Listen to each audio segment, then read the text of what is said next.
हे what's up guys, welcome back once again. तो आज हम आपके लिए लेकर आए हैं कुछ दिन पहले हमारी एक्सप्लेन की गई कहानी का सेकंड पार्ट, जिसका नाम है ट्रेमर्स 2। इसकी काफी डिमांड थी, तो चलिए शुरू करते हैं बिना किसी देरी के। मैक्सिको के रेगिस्तान में बनी एक ऑयल फील्ड, जिसमें काम करने वाला एक वर्कर जो किसी चीज से डर कर टावर पर चढ़ा हुआ है। ये कोई अभी कुछ देर पहले की बात नहीं है, बल्कि वो ये चीज कई साल से करता हुआ आ रहा है, क्योंकि उसके नीचे कुछ है जो उसे नीचे आने नहीं देगा। अगर वो नीचे आया तो उसकी जान गई। और इतनी देर टंगे रहने के बाद आखिर में उस वर्कर ने वहां से बचकर जाने की कोशिश की, लेकिन अंत में वही क्रिएचर जिसको हमने पहले पार्ट में देखा था, वो अपनी उसी जगह से फिर से बाहर निकलता है और उसे एक ही झटके में लेकर वापस जमीन के अंदर चला जाता है। तो कुछ इस तरह से इस कहानी का इंट्रो था।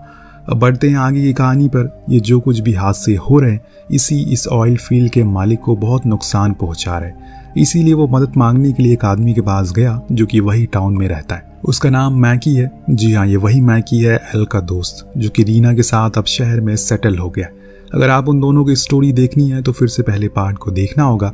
फिलहाल यहाँ ओनर मैकी को सब कुछ बताता है कि कैसे उसके वर्कर आए दिन काम छोड़कर भाग रहे, जिससे कि अब उसे ऑयल फैक्ट्री बंद करने की नौबत भी आ गई है।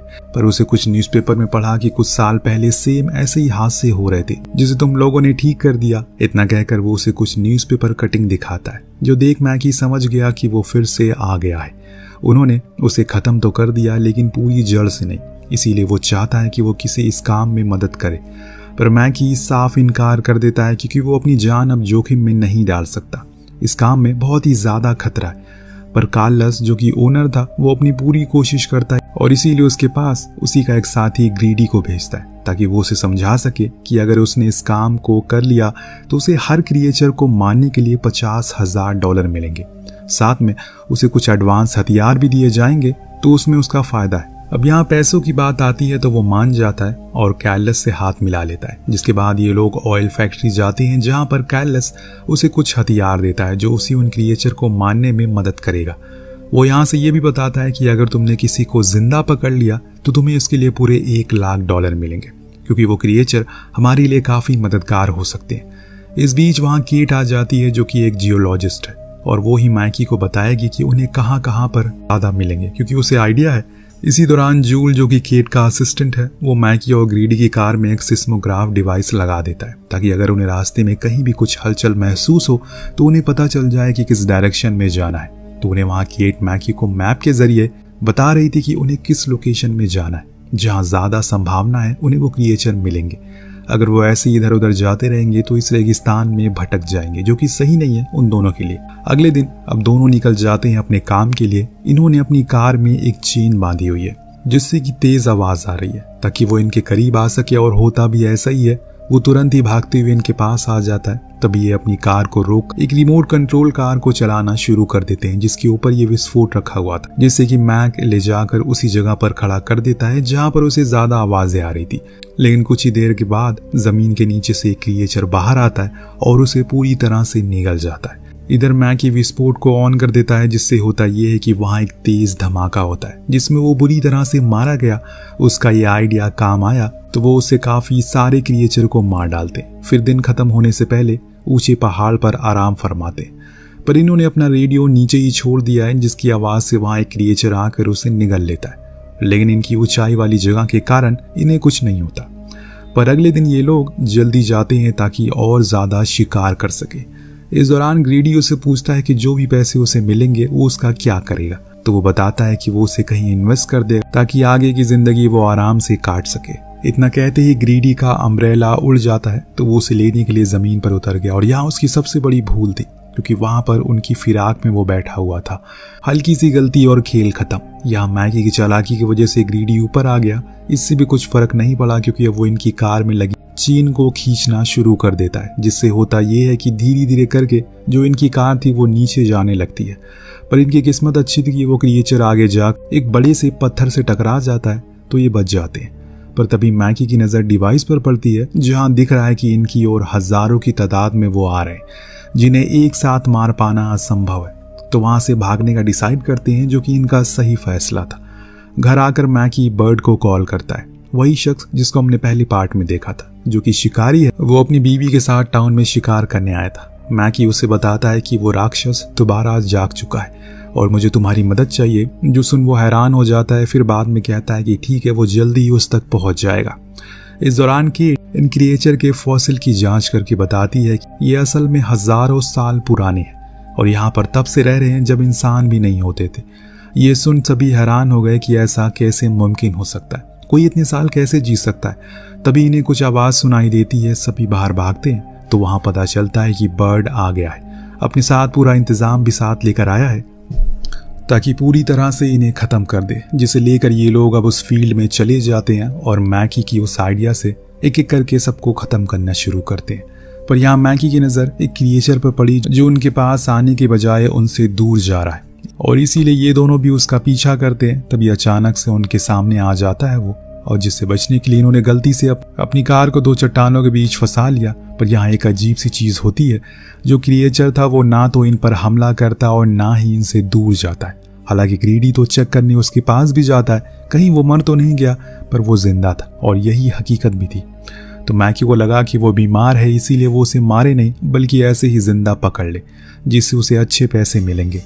ग्रीडी को भी ये आइडिया ठीक लगा, इसीलिए इन्होंने केट से कहा कि उनके हाथ एक जिंदा क्रिएचर लगा है, इसीलिए वो जल्दी से कोई ट्रक उनकी लोकेशन पर भेज दे। पर दोस्तों रात होने को आ जाती है और अभी तक कोई भी ट्रक पहुंचा ही नहीं। उल्टा ये दोनों भी अब वेट करते करते थक चुके हैं। पर तभी इन्हें उसी क्रिएचर की चीखने की आवाज आती है, जैसे वो बहुत ज्यादा तकलीफ में हो। जब ये पीछे मुड़े तो इन्होंने देखा कि उसके शरीर के अंदर का हिस्सा पूरी तरह से खाली हो चुका है, जैसे कि मानो उसने अभी किसी चीज को जन्म दिया हो जो कि बेहद विशाल होगा, क्योंकि अब वो क्रिएचर तो मर चुका है, पर वो चीज जिसको उसने जन्म दिया आखिर वो कहाँ गई। इतना ही वो सोचते हैं कि तभी इन्हें दूर से आते हुए ट्रक दिखाई देती है। शायद केट की भेजी हुई यही वो ट्रक है जिसके इंतजार में ये लोग बैठे थे, पर अब बहुत देर हो गई है, तब से वो ट्रक वहीं पर खड़ा है। जो बात इन्हें कुछ ठीक नहीं लगती, ये दोनों ही उसके करीब पैदल जाने का सोचते हैं, पर वहां जाकर इन्हें पता लगता है कि किसी ने उस ट्रक पर हमला करके उसे तोड़ दिया और साथ में उसके ड्राइवर को बड़ी ही बेरहमी से मार डाला। उसके हाथ पैर दोनों ही पीछे ट्रक में रख दिए। अब ये काम वो उन जानलेवा क्रिएचर का तो हो नहीं सकता, तो आखिर ये किसने किया। इन्हें अब डर लगने लगा है कि आखिर ये सब चल क्या रहा है। तभी इन्हें कुछ दूरी पर एक रेडियो स्टेशन दिखाई दिया तो इन्होंने मदद मांगने की कोशिश करी, लेकिन वो भी खराब था। इनकी किस्मत अच्छी थी कि वहां पर एक कार खड़ी दिख गई। ये भागते हुए उसके पास गए। इतने में दोस्तों इनके सामने कुछ अजीब सा आया, जिसकी उम्मीद तो इन्हें बिल्कुल नहीं थी, पर वो असल में एक दूसरा क्रिएचर था जो सही से चल सकता है, ना कि रेंग सकता है और जमीन में नहीं जाता। वो मैकी फौरन उसे शूट करके खत्म कर देता है, इससे पहले कि वो उन्हें कुछ नुकसान पहुंचाए। अब दोनों ही उस कार को लेकर तुरंत वहां से निकल गए। तो वहीं दूसरी ओर बर्ड, जो कि अब भटक चुका है, जो चीज सबसे भयानक है, क्योंकि अगर कोई ऐसी जगह पर भटक गया तो कभी वापस जिंदा नहीं लौटेगा। पर बर्ड को पूरा भरोसा है कि वो जरूर बचेगा, इसीलिए वो मैप को खोलता है और खुद की लोकेशन मार्क करने की कोशिश में लगता है। इतने में उसकी ट्रक के ऊपर वही छोटे छोटे क्रिएचर हमला करते, पर उन्होंने क्या उसे मारा या फिर वो बच गया, ये हमें बताया नहीं जाता। वहाँ केट अपने लोगों का इंतजार कर रही है, क्योंकि कल से उनका कोई अता पता नहीं है। वो कहाँ चले गए।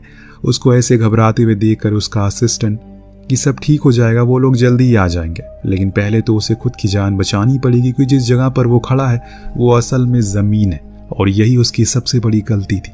वो क्रिएचर उसे तुरंत खींचने लगा। ऐसा नहीं है कि केट ने उसकी मदद नहीं की, लेकिन फिर भी वो उसे अंदर खींच ले जाता है। उसे कुछ ही देर बाद ग्रीडी और मैकी भी वहां पहुंच जाते हैं। अगर वो थोड़ी जल्दी आते तो शायद उसकी जान बच जाती, पर अब कोई फायदा नहीं है। खैर यहाँ केट को बहुत डर लग रहा है, क्योंकि बर्ड का भी कुछ अता पता नहीं है, कहीं वो भी तो नहीं मारा गया। वो बार बार ये कह रही थी उसने यहाँ पर आकर गलती कर दी, पर मैकी समझाता है कि सब ठीक हो जाएगा, ऐसा कुछ नहीं है। पर जब ये बाहर निकले तो देखा कि इनकी आखिरी बची हुई कार को भी वो क्रिएचर खाकर खत्म कर देता है, जो देख मैकी को इतना गुस्सा आता है कि वो उसे शूट करके वहीं खत्म करता है। इतने में बर्ड वहां अपनी ट्रक लेकर पहुंच गया, पर उसकी हालत बहुत ही खराब थी और साथ में उसकी ट्रक का भी। उसका कहना है कि उसने सभी को अकेले ही खत्म कर दिया, पर ये अलग किस्म के क्रिएचर हैं और बहुत ही चालाक हैं, जिसमें से एक को मैं पकड़ कर जिंदा लाया हूँ। ये देख सभी बहुत हैरान थे, क्योंकि ये उनके लिए सबसे बड़ी जीत थी। अंधेरा होने पर हम बर्ड को ट्रक के नीचे से एक और क्रिएचर के बाहर निकलते हुए देखते हैं, जो कि छुप कर वहां आ गया। उधर केट उस क्रिएचर पर अपनी रिसर्च कर रही है, जिस दौरान उन्हें पता लगा कि ये सारे हीट एब्जॉर्ब करके इंसानों को मारते हैं, क्योंकि इस बीच ग्रीडी उसे कुछ खाने को देता है, जिसको खाने के बाद वो खुद एक मुंह से अपनी ही जैसे और क्रिएचर को वोमिट करता है, जो देख केट समझ गया कि इसी तरह से ये सभी रिप्रोडक्शन करते हैं और अपनी आबादी को बढ़ाते हैं। ये रिसर्च उसके लिए बहुत बड़ी है। तभी इनके ऊपर वही छुपा हुआ क्रिएचर हमला करता है, जिसको मैकी फौरन ही हैमर से मारकर अंदर कर देता है। पर जब इन्होंने देखा कि वहां पर एक नहीं बल्कि डबल क्रिएचर है जो कि अब वहां रखे खाने को खा रहे, यानी कि इनकी संख्या बढ़ती जाएगी, इन्होंने भागने का फैसला किया। बाहर भी हर जगह वही थे, तो ये सभी एक वेयर हाउस के पीछे छुप गए ताकि वो उनकी हीट को एब्जॉर्ब ना कर सके। इस बीच बर्ड एक स्नाइपर से क्रिएचर को उड़ा देता है और फिर ये लोग वहां बने एक ऑयल टैंकर के ऊपर चढ़ जाते हैं। लेकिन बर्ड नीचे से बुलडोजर के फ्रंट ट्रॉली के अंदर छुप गया, क्योंकि उसे ऊपर चढ़ने का टाइम जो नहीं मिल पाया। लेकिन अब वो मैकी पर बहुत गुस्सा है, क्योंकि उसे पूरी इंफॉर्मेशन लेनी चाहिए थी इस काम को शुरू करने से पहले कि इसमें इतना ज्यादा खतरा है। देखो अब मेरे आसपास सिर्फ वही है, अगर हमने हल्का सा भी कदम बाहर रखा तो वो मुझे खत्म कर देंगे।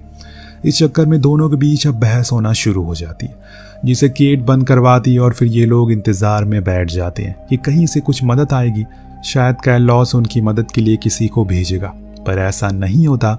तो वहीं वो क्रिएचर अपनी चालाकी का इस्तेमाल करके एक के ऊपर एक कर उस टैंकर के ऊपर चढ़ने की कोशिश करते हैं, जो देख बर्ड एक प्लान बनाता है। वो उन सभी का ध्यान खुद की ओर करता है और फिर उन्हें धोखे से वेयर हाउस में बंद कर देता है। लेकिन वो ज्यादा देर उन्हें अंदर रोक नहीं सकता। तब मैकी को ख्याल आया कि बर्ड का ट्रक भी अंदर है, इसीलिए मैकी अंदर जाने की बात करता है। इसके लिए वो खुद को पहले पूरी तरह से कवर करता है ताकि किसी भी प्रकार की हीट उसके अंदर से ना निकले।